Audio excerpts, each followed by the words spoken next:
paz y la seguridad en el Ecuador. Tenemos previsto un diálogo con el periodista investigador de portal digital Código Video, Arturo Torres, a propósito de una investigación que realizara Código Video sobre la empresa Dow Hall Tolls,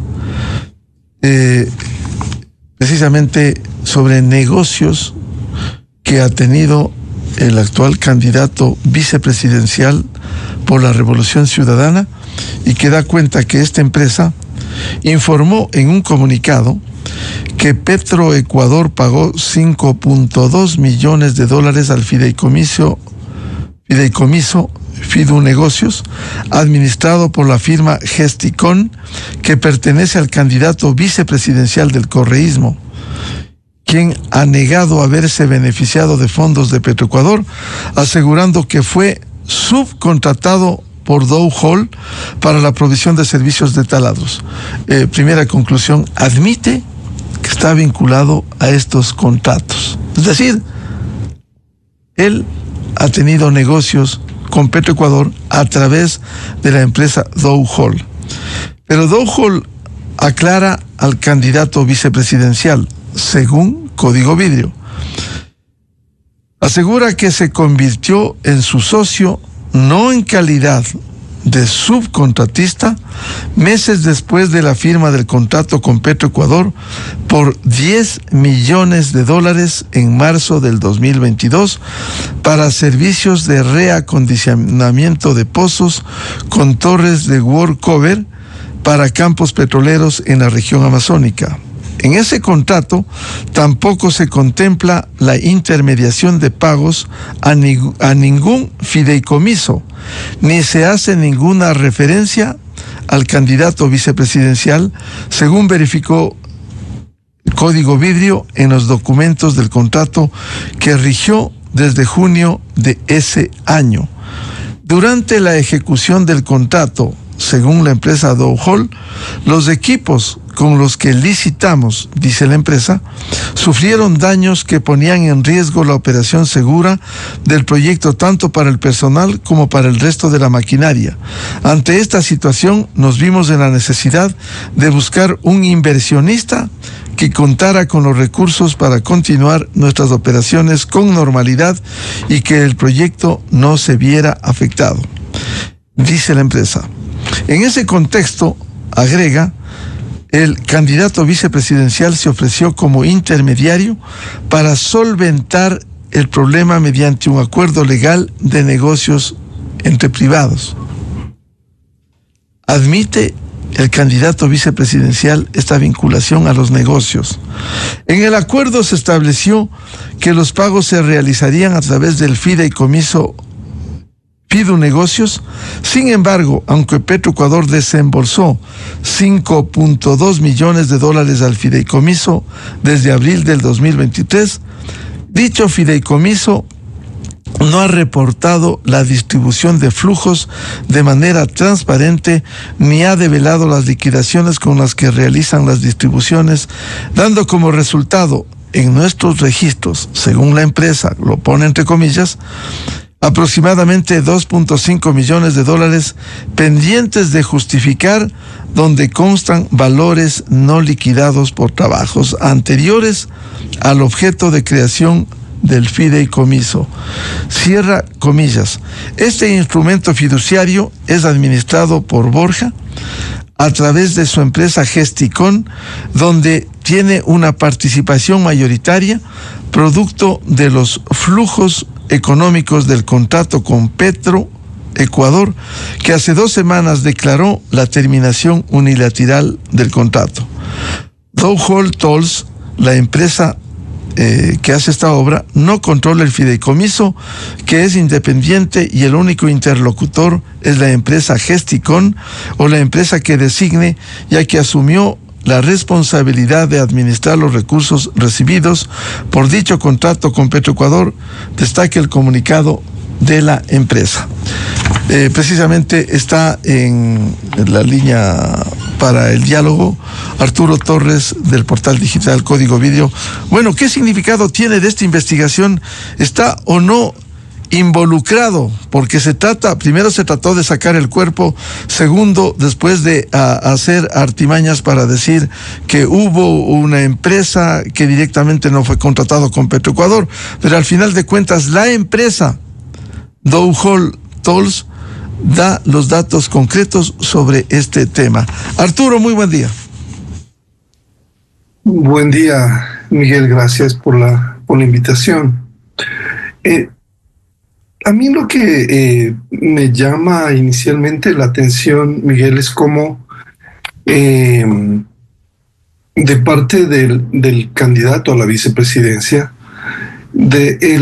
ha habido un cambio de versión para que nos muestra un poco cómo se ha ido desarrollando este tema que sí es un tema de interés público, porque obviamente está de por medio un candidato que está participando por la Revolución Ciudadana.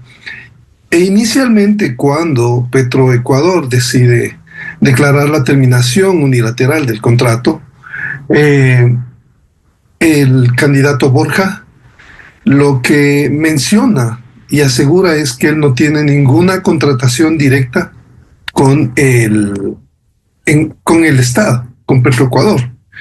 Y subraya en varias entrevistas y en varias declaraciones que él es un subcontratista de Dow Hall Tools. Entonces, de entrada, él está afirmando algo que no es cierto. Y eso se demuestra en los documentos. ¿Por qué menciono esto, Miguel? Porque una cosa es ser un subcontratista de una empresa que tiene un contrato directamente con Petroecuador, y ya vamos a analizar el tema de la subcontratación, que por cierto no está contemplada en el contrato, y si iba a darse una subcontratación y se dio en el camino, debía tener la aprobación de Petroecuador por escrito, porque la contratación inicial es con Dow Hall Tools para estas torres de workover, que básicamente es un mantenimiento de los pozos cuando tienen problemas y cuando necesitan mejorar sus estándares de producción.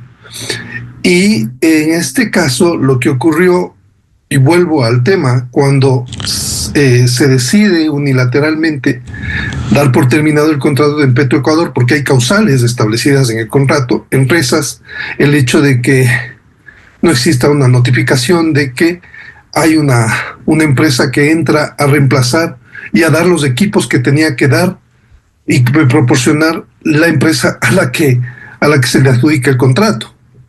Entonces, cuando el candidato Borja responde a esta decisión del gobierno como un subcontratista, porque además el gobierno, Petroecuador, anuncian que dan por terminado porque hay un beneficiario directo o indirecto de estas operaciones, que es el candidato Borja.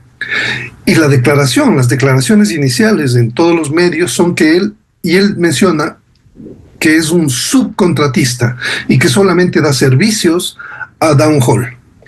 En realidad, lo que hubo es una asociación de negocios después de que se firme el contrato en junio del 2022, después de que se firme el contrato y se le asigna esta contratación por $11 millones prácticamente, que iban a ser pagaderos en más o menos 2 años. Y lo que hacen es que 3 meses después se constituye este fideicomiso oficialmente en septiembre. Se constituye el fideicomiso y que por cierto está notarizado en una notaría en Guayaquil. Y en este fideicomiso se establece, Miguel, que básicamente es un acuerdo de negocios entre Dow Hall Tools, que es la contratista con Petroecuador, el señor Borja y la empresa Gesticón, propiedad del señor Borja y de su esposa.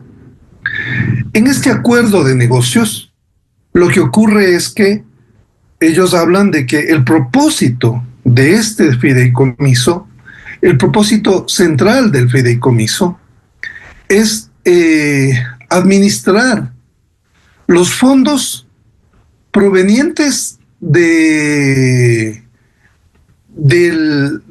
acuerdo o del contrato con Petroecuador. Entonces, claramente, lo que se observa y lo que es evidente es que el fideicomiso fue básicamente conformado para manejar la plata que llega y que Ecuador empieza a pagar en partes por esta contratación de las torres de workover en diferentes pozos de la Amazonía, que ya son pozos antiguos, por cierto, en Lago Agrio, en Shushufindi y también en Aguarico.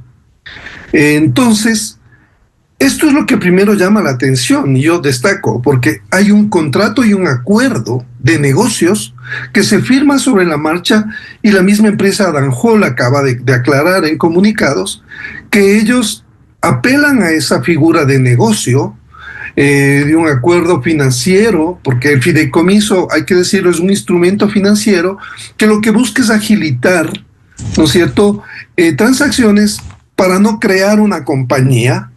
Pero sobre todo, Miguel, los fideicomisos, en estos casos, como vemos, el fideicomiso se utilizó para mostrar una empresa que recibió un contrato, pero ocultar el nombre de quién fue el mayor inversor de este fideicomiso, que es el señor Borja, porque él, para fondear el fideicomiso frente a lo que Danjol ha dicho, que tuvieron el altercado y ya no podían, se les dañaron los taladros, que son los equipos que se utilizan con unas torres en cada uno de los pozos para hacer el mantenimiento. A mí me llama mucho la atención, y eso creo que es otro tema también para profundizar.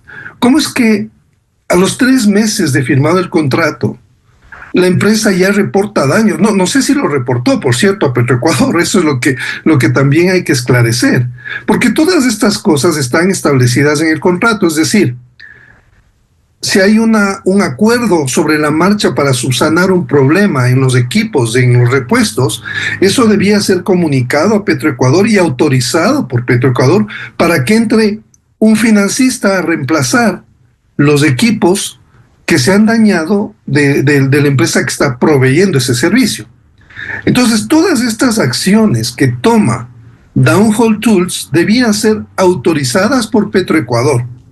De lo que yo conozco, al menos la información no ha estado disponible, nunca existió o no ha existido, de lo que se conozca públicamente, estas autorizaciones, autorizando además, Miguel, que los pagos que se hacían, y en el contrato dice claramente que los pagos que, producto de la operación, tienen que llegar a la cuenta de la empresa desde Petroecuador. Y está establecido que esa plata se mueve a través del Banco Central a la cuenta de la empresa Downhole Tools, no a un fideicomiso, porque la responsable, evidentemente, del contrato es la empresa que ha firmado ese acuerdo. Entonces, estos pagos que se hacen, y eso es a mí lo que más me llamó la atención, porque nosotros hemos estado siguiendo el tema desde hace más o menos 3 semanas, cuando ya empezó a conocerse en toda su magnitud el tema, y veíamos las contradicciones que habían y cómo es que acaba el dinero de esta contratación en un fideicomiso que no está contemplado en el contrato. Creo que es relevante entender esto para un poco magnificar el tema, más allá de todo el tema legal que se está debatiendo también sobre si el señor Borja no tiene el contrato directo, sino que hay una empresa como Downhole, que es la que adquirió esa contratación, pero él luego en el camino resulta que financia un proyecto para reemplazar los equipos que no sirven 3 meses duraron esos equipos y me llama mucho la atención que Petroecuador no haya revisado el tipo de equipos que tenía la empresa. Es decir, la empresa cuando presenta su oferta debe haber y debe tener todas las pruebas de que los equipos, y eso se establece también en el contrato, Miguel, deben estar en perfectas condiciones para operar durante el tiempo que dura el contrato, es decir, más de 2 años. Eso se establece claramente en el contrato. Resulta que en este caso, pocos meses después se dañan los equipos. Eso, si ocurrió eso, Miguel, debía ser reportado a Petroecuador. Y Petroecuador debía autorizar el reemplazo de los equipos, de los repuestos. Entonces, hay un sinnúmero de irregularidades, no solamente desde la forma en que, en que se forma el fideicomiso y quién realmente financia la compra de las torres.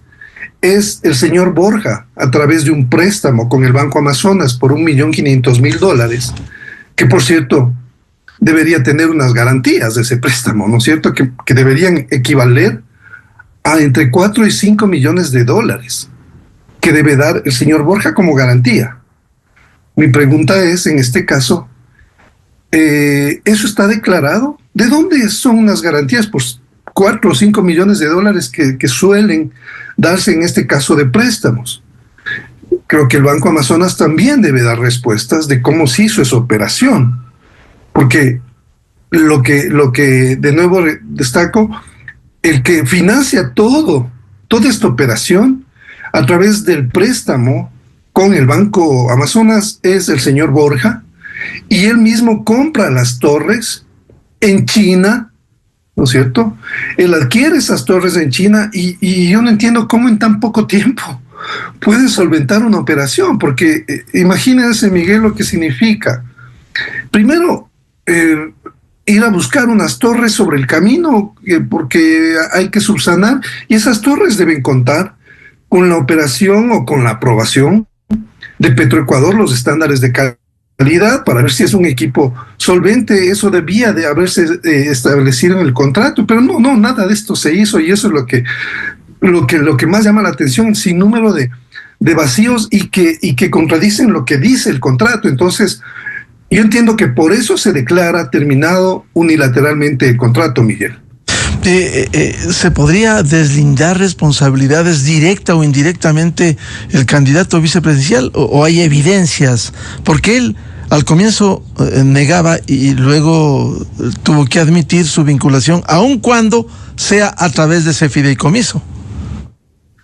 Es que, Miguel, creo que lo de fondo aquí, como yo decía, me parece que es importante entender para que la gente que no tiene por qué saber qué es un fideicomiso, ¿no es cierto?, comprenda que es un instrumento financiero en el cual mucha gente utiliza los fideicomisos para ocultar su participación, para que el nombre del fideicomiso sea el que aparezca y que no se sepa quiénes son los beneficiarios finales de esas operaciones financieras, por cualquier motivo que tenga la persona que constituyó el fideicomiso, que en este caso básicamente es la empresa Downhole, Gesticom, el señor Borja y otras personas vinculadas a estas empresas.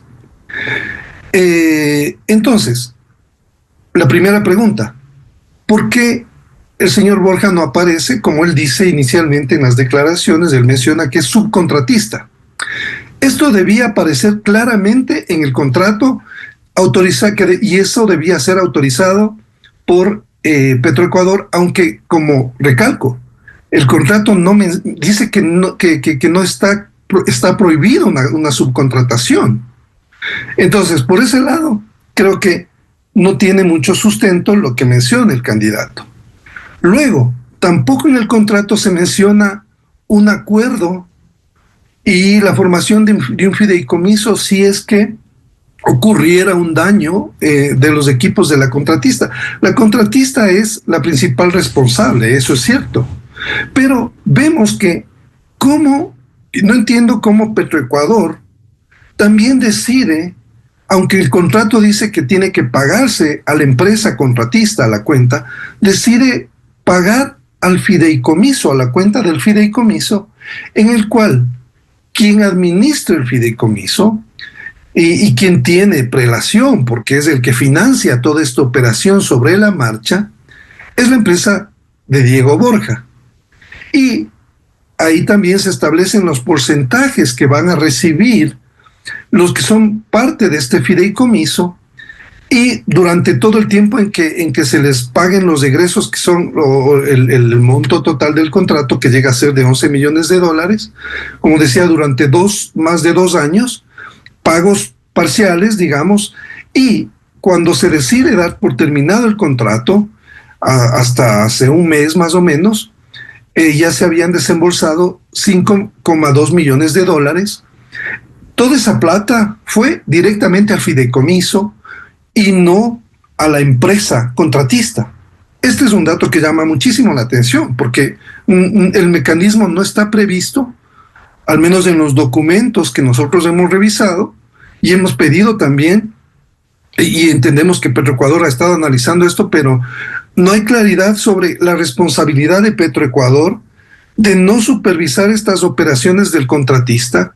Hay que pedir, porque, los documentos de las autorizaciones para hacer sin todas las movidas que han hecho durante la operación y la ejecución de este contrato, debían ser notificadas a Petroecuador, que debía autorizar por escrito todos los cambios que se hicieron, empezando por la constitución del fideicomiso y terminando por el tipo de maquinaria que iba a reemplazar, para que puedan hacer inspecciones in situ del tipo de maquinaria, de equipos que estaban operando, a ver si es que podían realmente operar. Y otro tema, Miguel, que también se establece en el contrato, es que los daños, si es que habían daños en los equipos, esos debían ser confirmados por Petroecuador. Creo que aquí, Miguel, también un tema de fondo es cómo ocurren todas estas cosas en Petroecuador. ¿Cómo se están haciendo los contratos en Petroecuador? Se están utilizando estas modalidades, es decir, que aparezca una empresa como responsable de hacer el contrato, y sobre la marcha empieza a hacer otro tipo de negocios para fomentar o para sustentar sus operaciones económicas, que es lo que ocurre acá. Porque el que se encarga de toda la operación económica para reemplazar a las torres que ya no pudieron operar después de pocos meses en este contrato, es el señor Diego Borja, en un tiempo relámpago para mí, porque esto de reemplazar en pocos meses una compra de unas torres, yo creo que llama mucho la atención. Compraron en China los taladros, los vehículos, del transporte. Esto se hace con mucho más tiempo, Miguel. Es que es una duda que debe ser absuelta por las mismas autoridades de Petroecuador. Y también ellos deben rendir cuentas, porque no olvidemos que este contrato se firma en el gobierno del señor Guillermo Lasso, ¿sí? Y yo no sé si es que detrás de esto hay un tema sistemático de contratación en el cual Petroecuador contrata básicamente a ciegas, no supervisa la capacidad que tiene la empresa para efectivamente cumplir los términos del contrato. Esa es la ineficiencia de la empresa estatal, penosamente. Ahora, para que lo explique Arturo Torres, tengo en mis manos el contrato firmado en la notaría sexta del Cantón Guayaquil, en donde dice textualmente: la compañía de gestión Construcciones Gesticón es la parte beneficiaria 2, de la cual será beneficiaria de 77% de los derechos fiduciarios y de su consecuente utilidad o pérdida en el desarrollo. Si esto fuera un fideicomiso, que se entiende que es una consignación para usar específicamente para lo que se ponga en el fideicomiso, aquí hay claridad en la vinculación de el hoy candidato en este trabajo con Petroecuador. Es que el beneficiario final de los fondos del contrato es el fideicomiso, que es controlado y que los mayores ingresos van al señor Borja y a su empresa. Entre el 55 y el 75% de las regalías, de las ganancias que deje el fideicomiso, esté establecido en la misma Constitución, van a esa empresa, a la empresa del señor Borja. Entonces, los recursos hacen un bypass, ¿no es cierto? Esto es una operación de bypass en la cual se triangula, no llega a la empresa contratista, el dinero llega al fideicomiso, cuyo mayor beneficiario es Diego Borja y su empresa. Se beneficia directamente de recursos estatales. O sea, ahí no hay duda, porque eso es lo que está establecido, el pago que deben hacer directamente a la cuenta del fideicomiso. Y como digo, estas operaciones de triangulación no están señaladas en el contrato, Miguel. Y este es un tema que por eso debe y amerita la participación de la Contraloría, de la Fiscalía, si hubiera el caso, porque tal vez pueden haber delitos porque se está mintiendo a la autoridad. O la autoridad es parte en esto. Hubo el pago, se puede presumir por todas las cosas que han estado ocurriendo en Petroecuador desde hace muchos años, de coimas para acceder a un contrato y así tener facilidades para poder operar sin ningún control. Arturo, claro. Y que las autoridades deberían también hacerse. Claro, esto es responsabilidad. Hay dineros públicos. ¿Usted sabe si la Contraloría está actuando diligentemente? Porque para unas cosas, como el caso del ISPOL, es rapidísima la Contraloría, pero para otras cosas lentísima, como para recuperar lo de glosas, no solo lo que está en el Tribunal Contencioso Electoral, sino glosas emitidas dentro de la Contraloría. ¿Sabe usted si estará la Contraloría haciendo algo? No, Miguel, ellos no han anunciado ninguna investigación, ninguna auditoría en este caso, pese a que ya han transcurrido más de un mes desde que se conoció públicamente este tema, y yo sí esperaría que tengan la misma diligencia que han tenido en otros casos, como el que usted menciona del ISPOL, en el cual es evidente que actuaron rápidamente sobre la marcha para investigar el pago a los abogados. Y se establecen irregularidades que según la autoridad en ese momento del ISPOL, que era el coronel Renato González, ha mostrado resultados de esa operación y él ha asegurado que no hay ninguna irregularidad. Claro, y él pidió la intervención de la Contraloría, lo que no había hecho nada esa lenta Contraloría. Él pidió. Así es, y yo creo que ese fue un proceso de lo que se conoció siempre muy transparente. O sea, todo el tema estaba ventilándose públicamente, y me llama la atención que un tema que era tan observado desde el gobierno de Lenín Moreno, el gobierno de Guillermo Lasso y el actual gobierno, de repente existen irregularidades en el pago de abogados, es decir, de la parte que fue perjudicada y logró recuperar el dinero que se llevaron a través de estas operaciones bursátiles muy parecidas, o sea, tienen algunos parecidos con esto porque son operaciones bursátiles que se hacen para beneficiar a un particular, aprovechando recursos públicos o recursos de los afiliados del ISFA. Entonces, sí creo que la Contraloría ya debería habernos anunciado que inició una auditoría sobre este tema, porque está de por medio el empleo de recursos públicos. Eso no ha pasado. Tampoco la Fiscalía ha intervenido, y me llama la atención porque aquí también pueden haber delitos. Ese es un problema de fondo estructural, creo yo, Miguel, en el cual se ha evidenciado, hay denuncias de que hay una actuación direccionada o pausada o con mediciones o que básicamente no genera confianza porque hay ciertas actuaciones que en este caso llaman mucho la atención. Sí, efectivamente, tanto la Contraloría cuanto la Fiscalía, al menos la Contraloría, que ahora tiene protagonismo, ojalá actúe en todos los casos, no en los que se presume hay injerencia política, como es el caso de la vinculación, lo que ha pasado se ha demostrado de la ministra del Interior, el viceministro, que fueron abogados anteriormente de un caso que hoy de manera ágil la Contraloría actúa. Bueno, seguiremos hablando de este y del otro. Le comprometo a hablar, porque también ha hecho investigaciones sobre eso, el caso de la recuperación para el ISPOL de 368 millones de dólares, y por eso glosa el Contralor diligente y nada dice del caso de Petroecuador. Igual tiene que actuar también, evidentemente, la Fiscalía General del Estado. A Arturo Torres, del portal digital Código Video, como siempre, muchas gracias por ilustrarnos, Arturo. Muchas gracias, Miguel. Muy buenos días. Muy amable. 7:12 minutos en el territorio continental ecuatoriano. Vamos a una pausa y ya volvemos buscando la verdad. Diálogo con el general Alexander Leboyer, quien fue héroe del CENEPA, ex jefe de tarea conjunta en Esmeraldas, ex jefe del Comando Conjunto en el conflicto armado interno.